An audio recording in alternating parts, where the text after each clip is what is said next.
Hey, what's up, y'all? I really would have loved to get this out earlier, but I've been enjoying my freedom. Let's just call it what it is.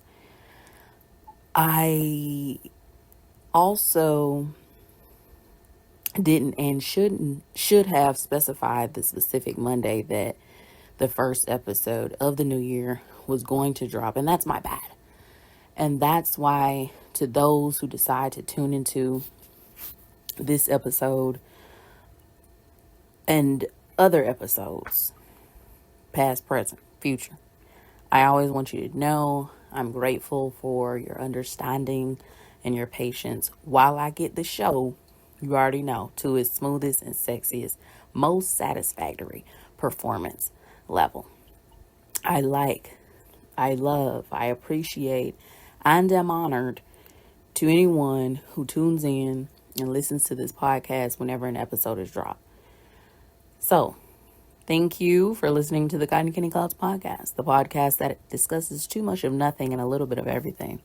The Cotton Candy Clouds podcast embraces randomness and discusses a smorgasbord of topics with a myriad of theories and perspectives, added with my opinions and interpretations of it all. I'm Fee, and I'm happy you're here with me. Happy official new calendar year. Happy new calendar year. Happy January.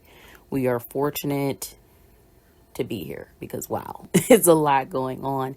And I hope you're doing all right out there. And I want to know, how is y'all's January going so far? Talk to me. Let me know. Before we get started, let's take a metaphysical commercial break. Boom, boom, boom, boom, boom. Okay.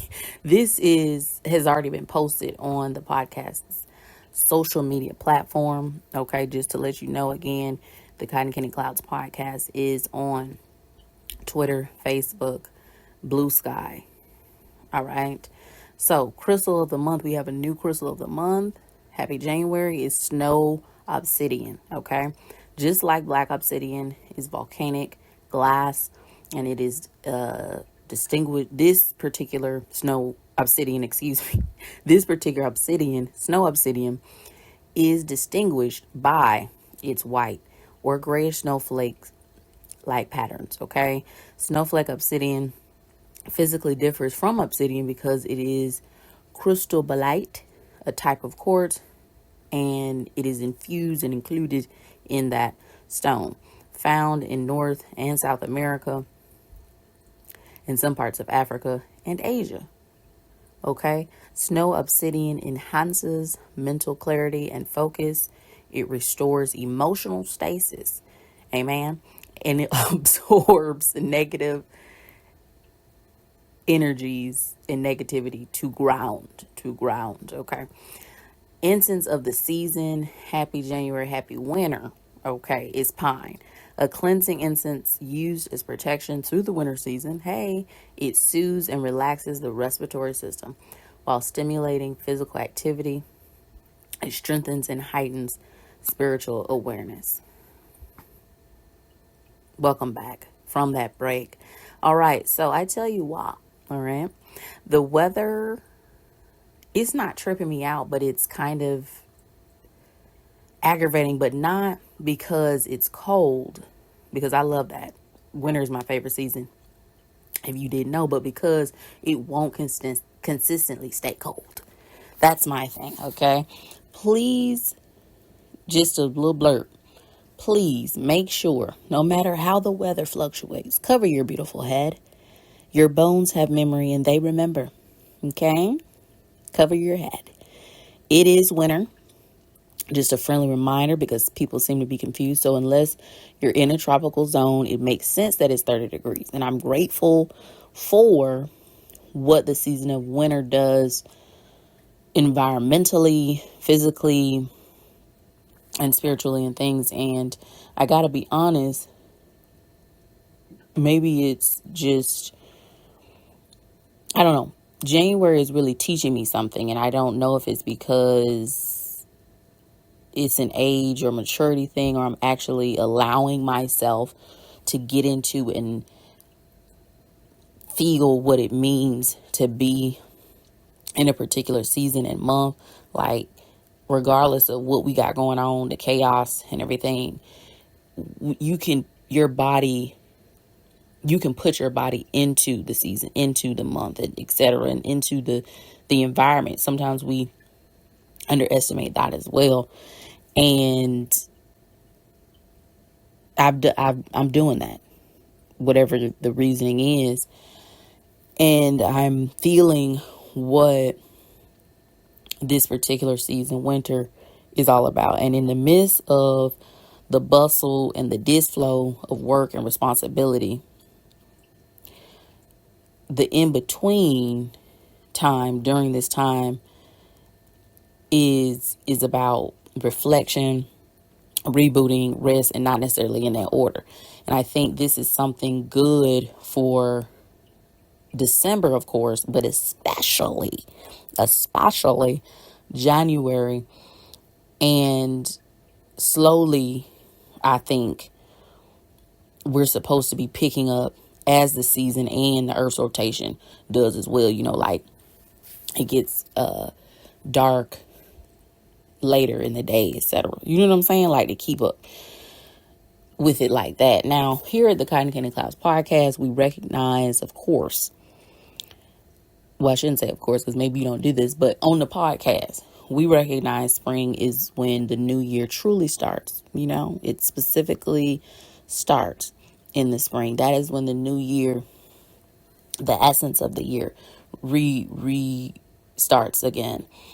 But even still, here we also embrace new month, new goals, new moon, new things to do, and encourage basically growth in our lives, So I do want to talk about it a little bit because, like I said, I don't know, I've been feeling January in a different way. And I think these things, and this is just not even me making a list for the podcast itself, but this is just in general me collecting these things during this month. And again, even with stress and trauma, the bones remember as well, not just the trauma of cold air. But anyway, okay, so these are 4 things that I think people in general should do, and I think you should do, and I'm doing, right? And it feels good. All right. So the first one is rest. Okay. Listen, there's a lot going on, and I'm not, we've talked about this. If you're a listener of the pod, I'm not going to sit here and list every episode, the things that have happened within the last month, week, hour, day, etc. Second, my goodness, that have happened in the world outside of our worlds that we've created. I'm not doing that. But one thing I will say is, in the midst of it all, in the midst of the chaos, the world crumbling, hell, if your world is crumbling, no matter what, rest. This doesn't mean be a sleepyhead necessarily, although I'm pro sleepyhead, baby.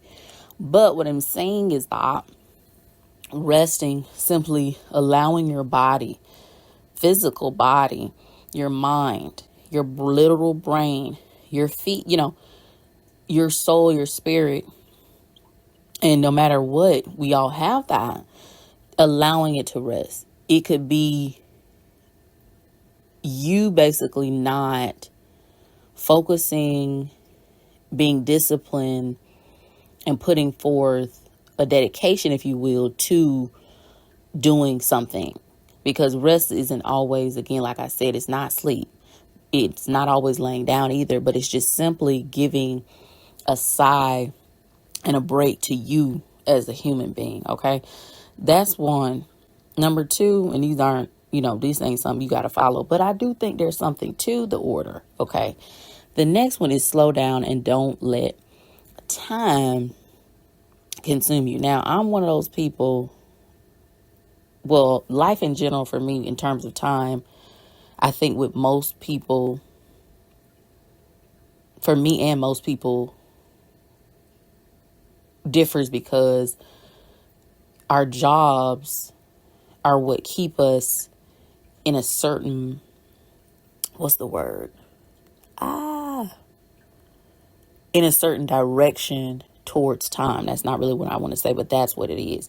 And so that's why sometimes, pun intended, that we are getting caught up and we are being consumed essentially by time.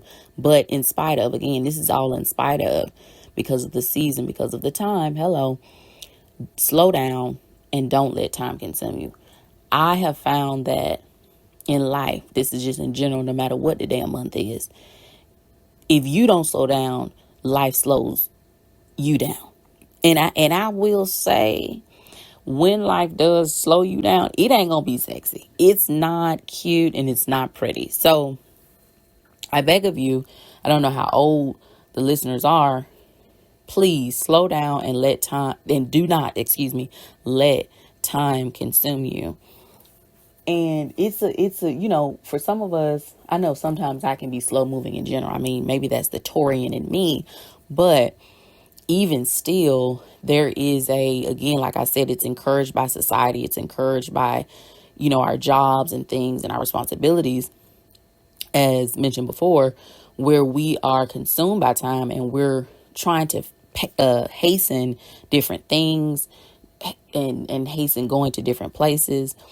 And it's unfortunate because we're not really enjoying life and doing what we're supposed to be doing. But that stuff gets later down the list. Okay, so slow down is what I'm trying to tell you. Anyway, the next one is number 3 is better. It's better to prep than plan. Now, of course, both prep and plan are highly important. Planning is highly important. But what I've learned, and we've talked about this before, if you real deep into the Listen to the Cotton Candy Clouds podcast game, okay, I found for me, and many books have been written about it because it really remains true, that prep is truly the thing that catapults you into being ready for whatever is going to be thrown your way. Because the truth is a plan is a plan is a plan.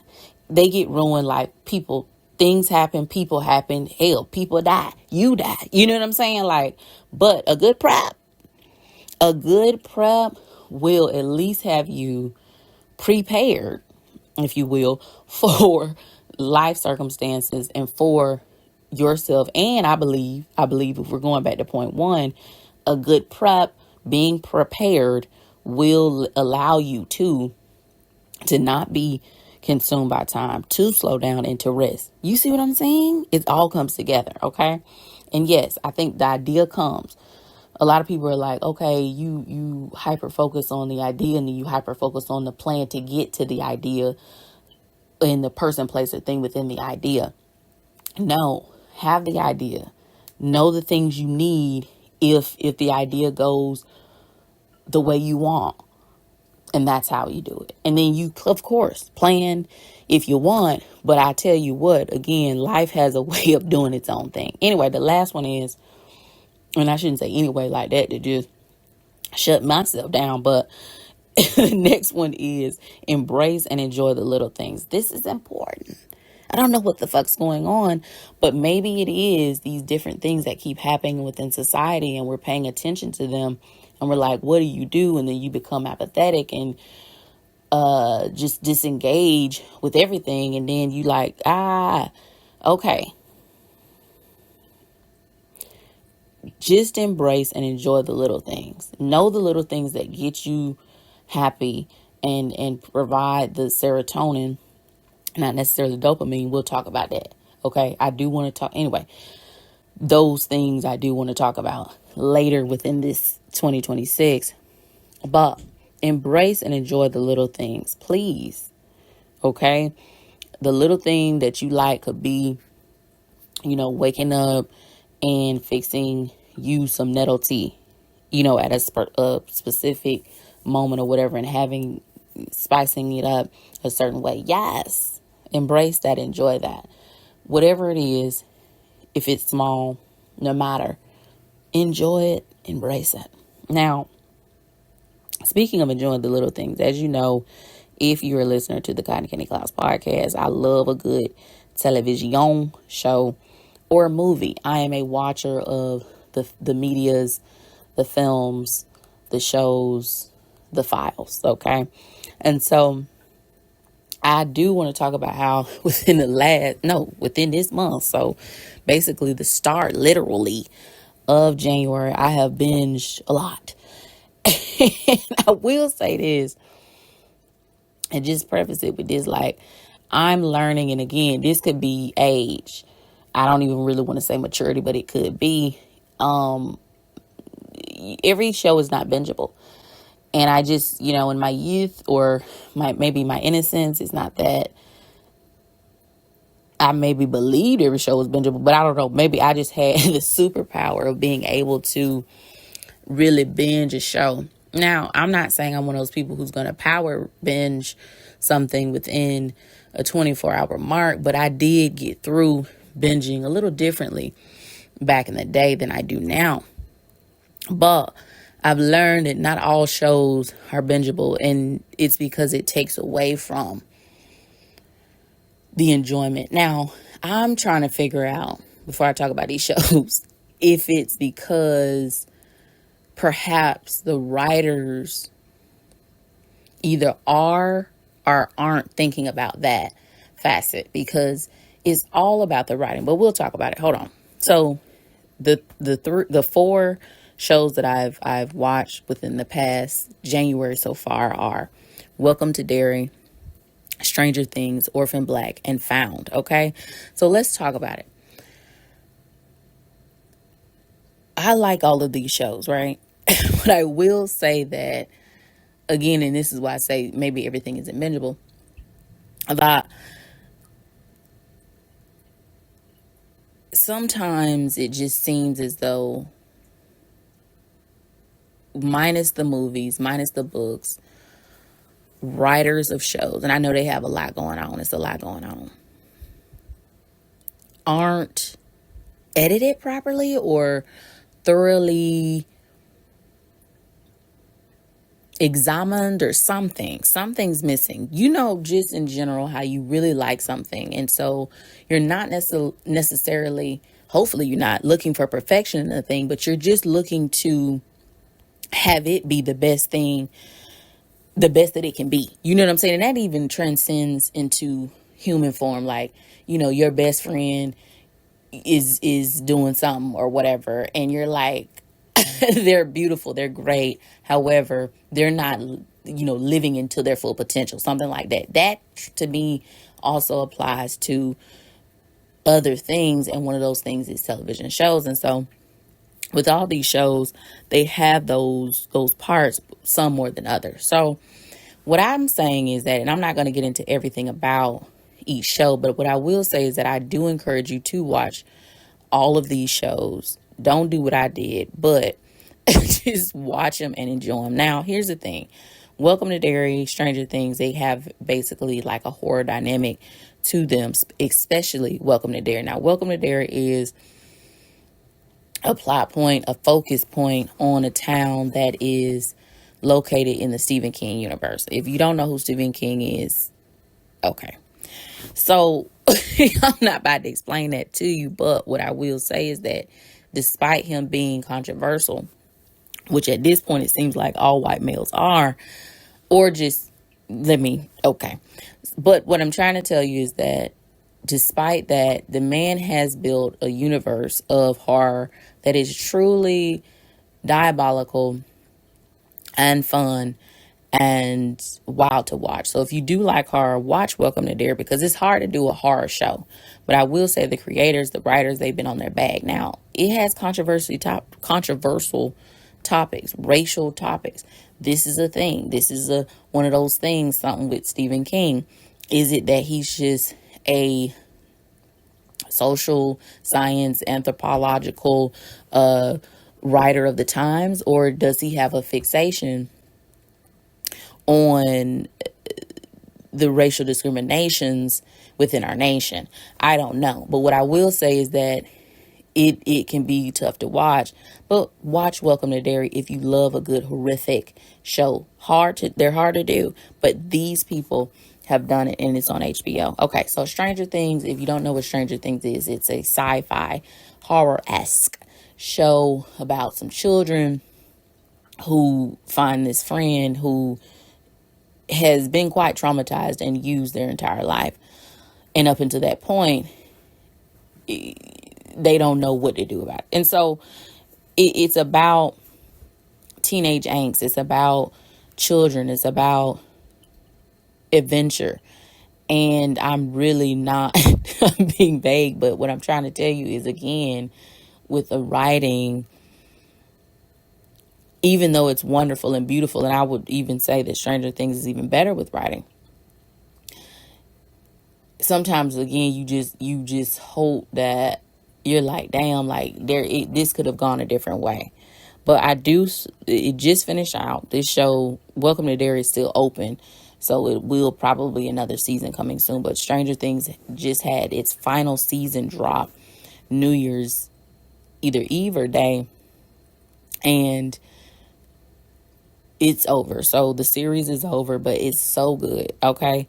So if you do like sci-fi mixed with horror-esque adventure, with, people growing and the characters developing, to me, the characters developed well in this show, because that's a key also to writing. So let's get into Orphan Black. This is also a sci-fi show. Very good concept. I'm learning, again, when we get to these next two shows, Orphan Black and Found, this is where it's hard, and I'm like, okay, I'm not writing anything. This is their business, but I just have some criticisms, because I believe that, again, when it comes to writing, I think there needs to be more editing. I think there needs to be more people either in the room, or you need to have specific people come in and say, okay, we specialize in this.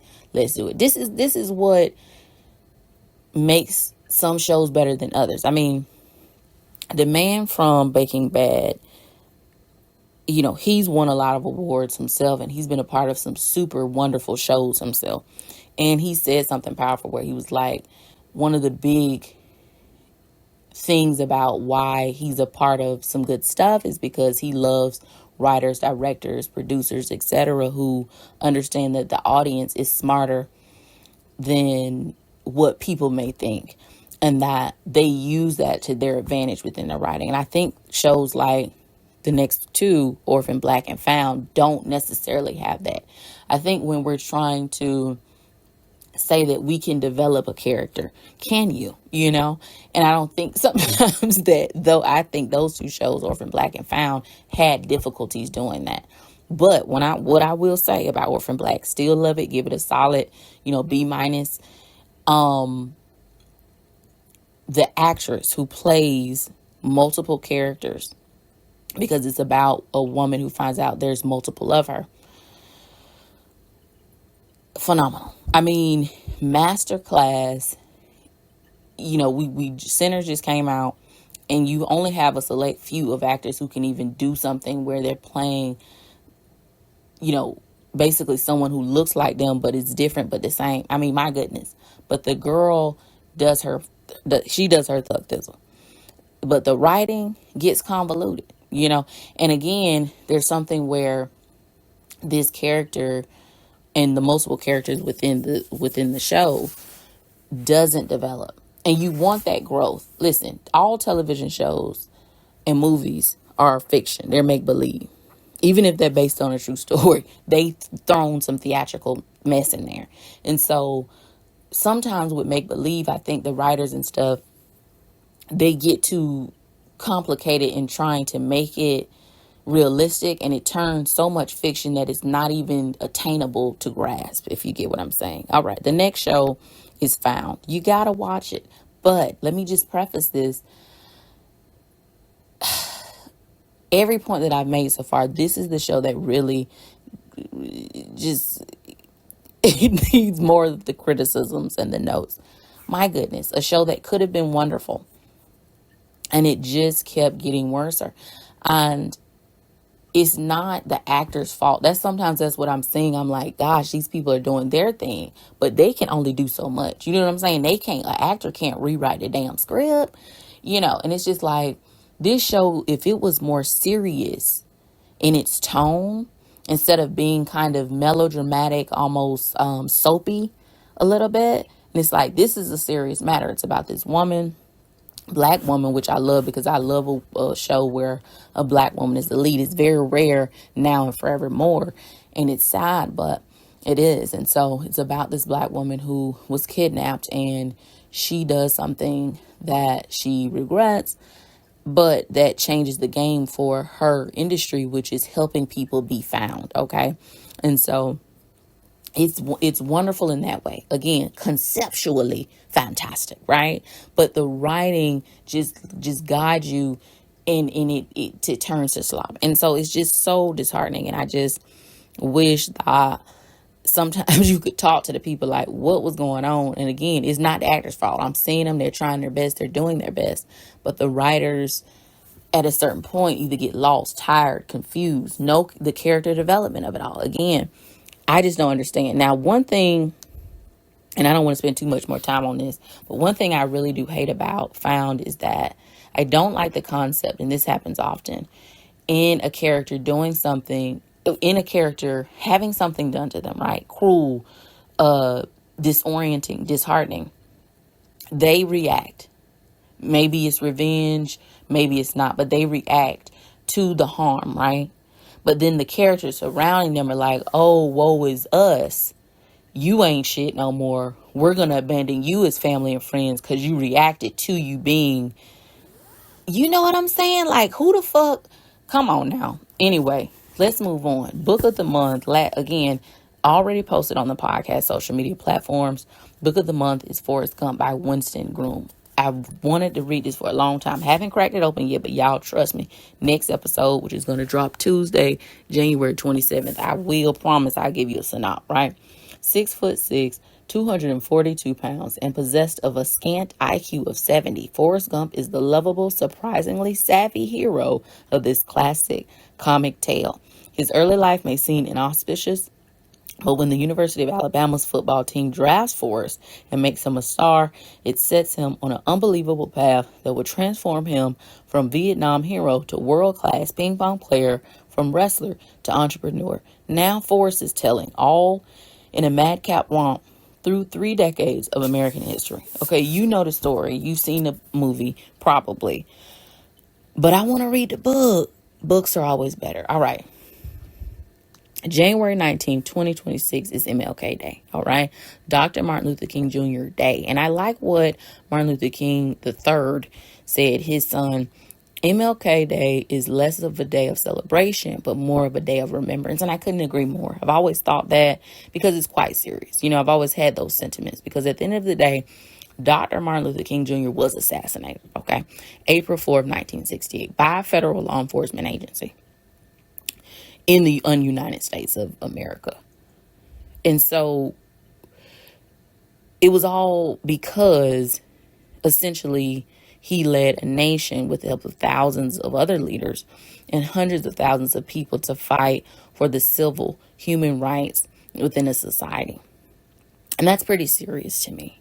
And that's what we're remembering this day for. And we're also remembering, or we should be remembering also the efforts it took by Coretta Scott to even get this day of remembrance into the calendar, even get a nation to acknowledge this martyr and the work put in for civil rights, for human rights, led by this man named Dr. Martin Luther King Jr.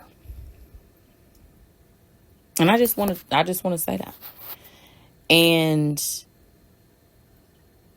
I'm so grateful that you've listened to me do my thing here at the Cotton Candy Clouds podcast.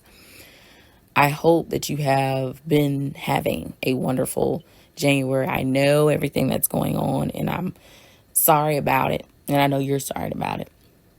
But I know you're going to do good things, do decent things, and be decent.